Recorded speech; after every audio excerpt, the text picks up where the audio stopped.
So today is the fourth Sunday of Lent. We're in the season of Lent, and traditionally the day on which we celebrate Mothering Sunday. It's also known as Refreshment Sunday, and we'll be able to have some refreshments after the service. It's seen as a day when the Lenten fast can be relaxed, and food can be shared in abundance. Or Laetare Sunday, coming from the Latin for rejoice. Again, an indication that the solemnity of Lent is broken for this brief interlude.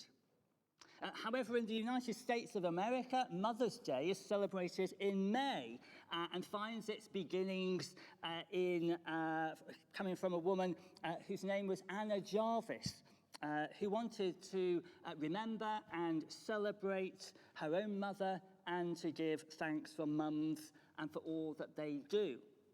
Unfortunately, it has become known, as so many holidays have become known in the United States, by another name called Hallmark Holiday, which is described as a holiday that is perceived to exist primarily for commercial purposes rather than to commemorate a traditionally or historically significant event. The name comes from Hallmark Cards, a privately owned American company that benefits from such manufactured events through sales of greetings cards and other items. Does that sound familiar? Does a little bit, doesn't it? It seems that we've lost the original meaning of Mothering Sunday. It's been lost in time, it's been lost through culture, because historically it was a day when churchgoers who would normally attend their local parish or daughter church, on this day, on this one day of the year, would go and visit their home or their mother church, which in turn became a day on which families would gather for reunions as children working away from home would return. It was also seen as a day when those women who were working in service were given the day off to go and visit their own mothers in their own homes. As time has moved on, it has become known as a day to celebrate mothers and motherhood. And our Old Testament reading this morning has introduced us to a mother, Hannah. Although her story of motherhood was anything but straightforward. She's described in the Jewish Women's Archive as the second and barren yet preferred wife of Elkanah, who suffers silently in this predicament, but eventually goes to the temple and prays fervently for a son who she promises to return to God if she bears a male baby. She is portrayed as an independent and resourceful woman, never abandoning her goals or demeaning others as a means to achieve them. Our reading, Old Testament reading, offers as one of the few prayers in the Bible that comes from the lips of a woman. And Hannah gives thanks and praise to God in response to the safe delivery of a son, Samuel, who, as we know, if we know our Bibles, becomes a prophet, he's a judge, and a kingmaker in Israel's history. And the prayer comes in response to earlier prayers to God, asking for a son. And reading this prayer in isolation, we might be surprised to learn of the background to the story. Hannah was basically having a terrible time in life. She was, we might say, at the end of her tether.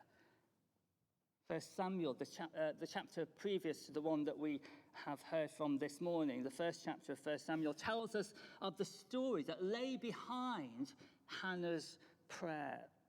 She was married to this man, Elkanah, a good man who was from a good family. He was a devout Jew who every year went up to worship and to sacrifice to the Lord Almighty at Shiloh. He loved Hannah and was greatly concerned for her. He was a kind and caring husband to his wife, but perhaps not always the most tactful.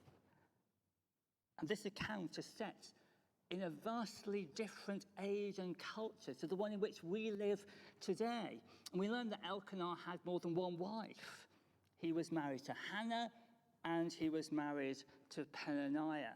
And right at the outset in 1 Samuel, we learn the brutal truth for Hannah, that Peninnah had children, but she, Hannah, had none. And thereby lies the root of Hannah's distress. She was sad because, as the story tells us, the Lord had closed Hannah's womb and she could not bear her husband a son.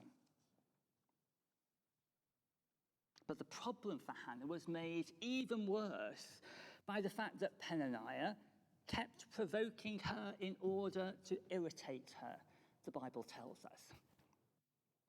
We are told that Hannah and Peninnah were rivals, and we perhaps see the beginnings of just what these two women may have been like. The situation perhaps would not seem out of place in one of those 1980s glossy American soaps, or indeed in our own serial dramas today. In one scene, Hannah is so upset by her predicament and the way that she is being treated that she prays to God out of her distress, vowing to the Lord that if she could only bear a son, then she would give him to the Lord for all the days of his life. Perhaps we might say she was bargaining with God. And who of us has not tried this way of praying, simply out of sheer exhaustion or out of desperation? But the Lord heard Hannah's prayer, heard her request. And the prayer that follows is a song of answered prayer. And we're going to look at it in 3 sections. So if you have a Bible handy, you might want to pick it up so that you can follow it through. We're going to look at it in 3 sections. Verses 1 to 3, Hannah's experience. Verses 4 to 8, God's character and Hannah's experience. And then verses 9 to 10, God's character and might. So the prayer begins with Hannah's own experience, as indicated by the repeated personal pronouns in verse 1. So she says, "My heart rejoices, my horn is lifted high, my mouth boasts, for I delight in your deliverance." But she is also meditating upon God. "My heart rejoices in the Lord. In the Lord, my horn is lifted high." She goes on to confess faith in God, recognizing that there is no one like the Lord, describing God as a rock, an indication of the strength and the stability to complement her earlier description of the Lord as my horn, which is another way basically of saying the Lord is my strength. It's only from the Lord that Hannah derives energy to face the situation that is before her. And in her prayer, she is putting her full trust and confidence in the one who has heard her cry and who has answered her. The one who has rescued her from her distress with the birth of a son, Samuel. But there's a warning in this first part of Hannah's prayer to all of those who would boast in their own self-sufficiency. Knowing the background to Hannah's life and the uneasy relationship that she had with Peninnah, we might think that these words are directed at her. But actually the Hebrew verbs in verse 3 are plural, as is the your in "do not let your mouth speak such arrogance." In other words, this is directed to all who would trust in their own strength and capabilities and forget about God.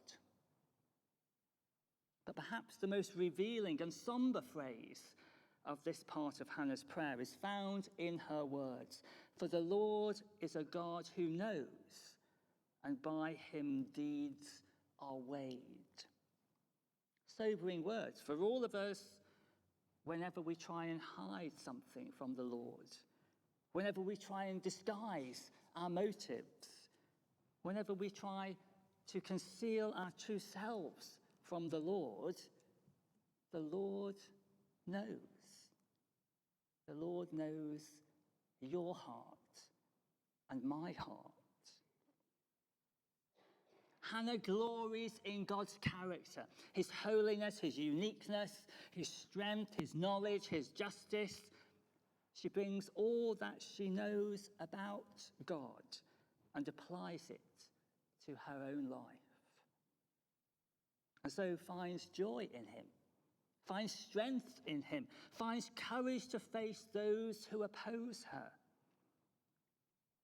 She has come to see through her own experience of God's dealing with her that God is sovereign.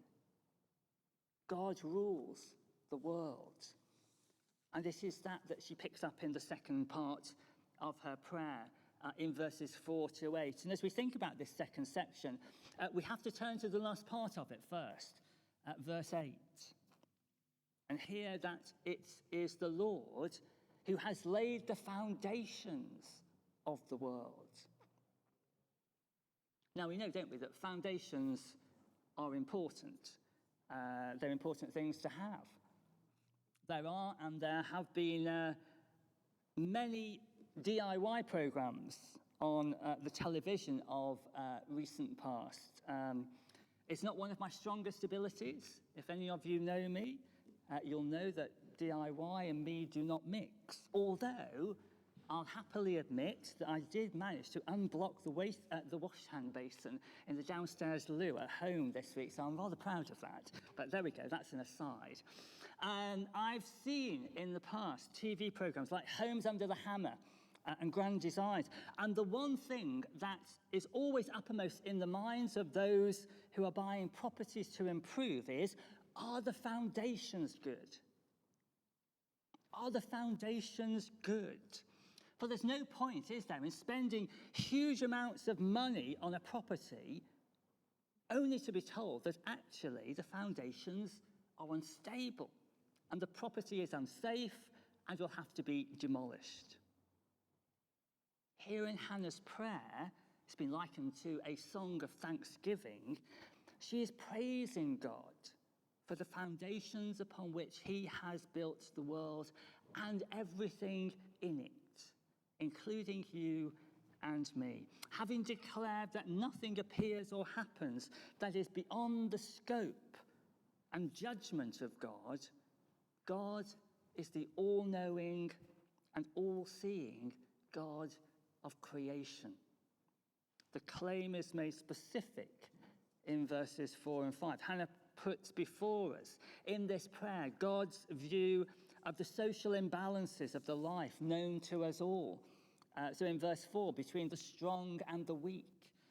In verse 5, between the full and the hungry. And again in verse 5, between the fruitful and the barren.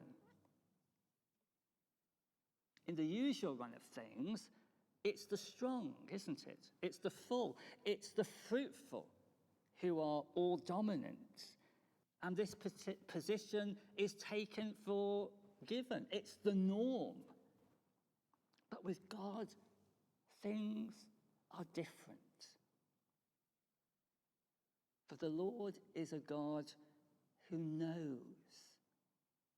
Hannah's prayer establishes that not only does God notice and anticipate such things, but God will do something about them.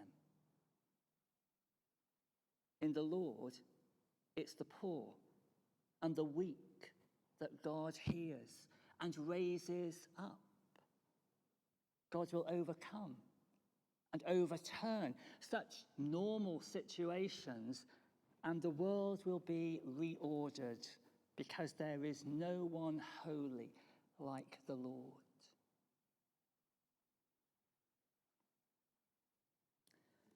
And then we have the last words of Hannah's prayer, verses 9 and 10, that are a declaration of praise as to the character and might of God.